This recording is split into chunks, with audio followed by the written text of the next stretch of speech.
एक ख्वाब राहुल गांधी के साथ मिलके और संजय राउत देख रहे हैं। राहुल गांधी जी के साथ रहते रहते राहुल गांधी जी का जो राहु है वो उद्धव ठाकरे जी के परिवार और पार्टी पे आ गया है। वो चाहते हैं कि एक और पाकिस्तान बन जाए और जो दूसरा पाकिस्तान बनेगा उसका प्रधानमंत्री वो राहुल गांधी को बनाना चाहते हैं। राहुल गांधी जी, अखिलेश यादव जी और जितने सो कॉल्ड सेक्युलर नेता हैं जो स्यूडो सेक्युलरिज्म की बात कर रहे हैं, ये देश की जनता को धोखा दे रहे हैं। 1947 में भारत को तोड़ने का एक ख्वाब मोहम्मद अली जिन्ना ने देखा था और उसी तरह का एक ख्वाब राहुल गांधी के साथ मिलके और संजय राउत देख रहे हैं। और राहुल गांधी जी के साथ रहते रहते राहुल गांधी जी का जो राहु है वो उद्धव ठाकरे जी के परिवार और पार्टी पे आ गया है।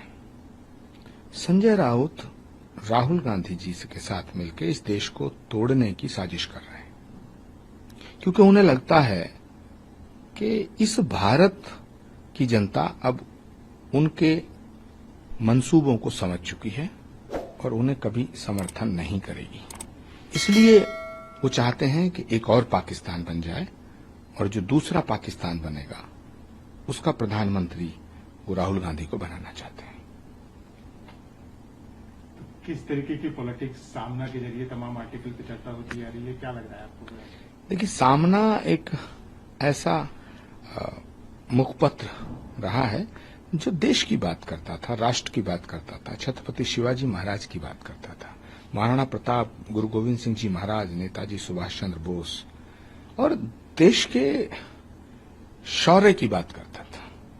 लेकिन अफसोस के साथ मुझे कहना पड़ रहा है कि आज सामना देश को तोड़ने की बात कर रहा है। मुझे बड़ी पीड़ा हो रही है और बाला साहब ठाकरे की आत्मा, बाला साहब ठाकरे जी की आत्मा आज बहुत दुखी होगी कि उनके द्वारा स्थापित, उनके द्वारा बनाया गया एक मुखपत्र जो देश के शौर्य का चर्चा किया करता था, आज वो देश के विभाजन की बात कर रहा है।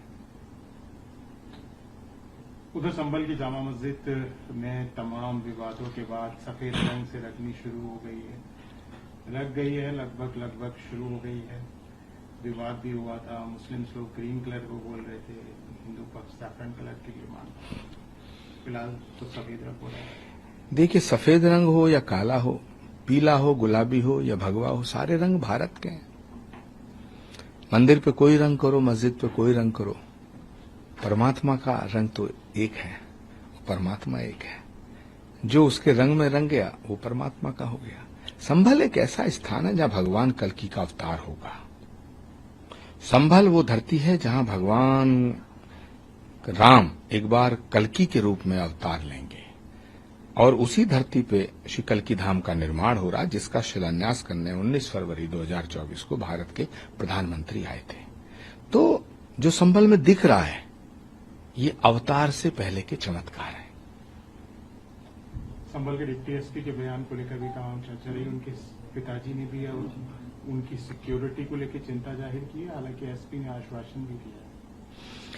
देखिए, मैं संभल में जो लोग तैनात हैं, चाहे वो पुलिस के हैं या प्रशासन के हैं, मैं उनकी समझदारी और उनकी बहादुरी की सराहना करना चाहता हूं, क्योंकि समाजवादी पार्टी के नेताओं ने संभल को दंगों की आग में झोंकने की साजिश रची थी। संभल का पुलिस प्रशासन अगर मुस्तैद न होता और समझदारी से काम न लेता तो संभल दंगों की आग में जल गया होता। उधर केपी मौर्य साहब का भी एक बयान अभी आया है, बोल रहे हैं कि जो तमाम विपक्षी पार्टियां हैं, कांग्रेस हो, समाजवादी हो या तृणमूल कांग्रेस हो, इन सब का जो बेसिक केशव प्रसाद मौर्य जी का नहीं है, देश का बच्चा बच्चा बोल रहा है। देश का बच्चा बच्चा बोल रहा है कि राहुल गांधी जी, अखिलेश यादव जी और जितने सो कॉल्ड सेक्युलर नेता हैं जो स्यूडो सेक्युलरिज्म की बात कर रहे हैं, ये देश की जनता को धोखा दे रहे हैं, भारत के संविधान के खिलाफ हैं। इनका यकीन न संसद में है, न संविधान में है, न लोकतंत्र में है, और न सुप्रीम कोर्ट में है, न इलेक्शन कमीशन में है। किसी भी संवैधानिक संस्था में इनका यकीन नहीं है। जब इनके खिलाफ फैसला आता है तो लोकतंत्र मर जाता है, जब इनके हक में फैसला आता है तो लोकतंत्र जिंदा हो जाता है। ये रोज लोकतंत्र की हत्या करते हैं, और देश के भीतर भी करते हैं, देश के बाहर जाके भी करते हैं। उधर मुस्लिम पर्सनल लॉ बोर्ड का भी कहना है, जो उत्तराखंड के all India Muslim personal law board Bharat में रह रहे मुसलमानों की हिमायत करने के लिए बनाया गया था, लेकिन अफसोस की बात यह है कि भारत के मुसलमानों की बात नहीं करता वो पाकिस्तान और बांग्लादेश से गाइड हो रहा है। ये देश के हित में नहीं है, मुल्क के हित में नहीं, ये मुल्क के खिलाफ है। पूरी कम्युनिटी को बहकाना, पूरी कम्युनिटी को गुमराह करना, ये काम तो ठीक नहीं है। मुस्लिम पर्सनल लॉ बोर्ड के तमाम जिम्मेदारों से मैं गुजारिश करना चाहता हूं कि वो भारत के मुसलमानों को भारत से अलग करने की साजिश ना करें। दूसरा, उधर तमाम तरीके के बयान, क्या लग रहा है आपको पॉलिटिक्स में? कुछ ऐसे नेता हैं जिनको विरासत में सियासत मिली है। ये गमलों में उगे हुए पौधे हैं, कोहनी पे टिके हुए लोग, टुकड़ों पे बिके हुए लोग, बरगद की बात करते हैं, गमलों में उगे हुए लोग। तो इन्हें सियासत विरासत में मिली है, और ये जो मुलायम सिंह जी की अमानत है उसमें खयानत कर रहे हैं। ये ठीक नहीं है।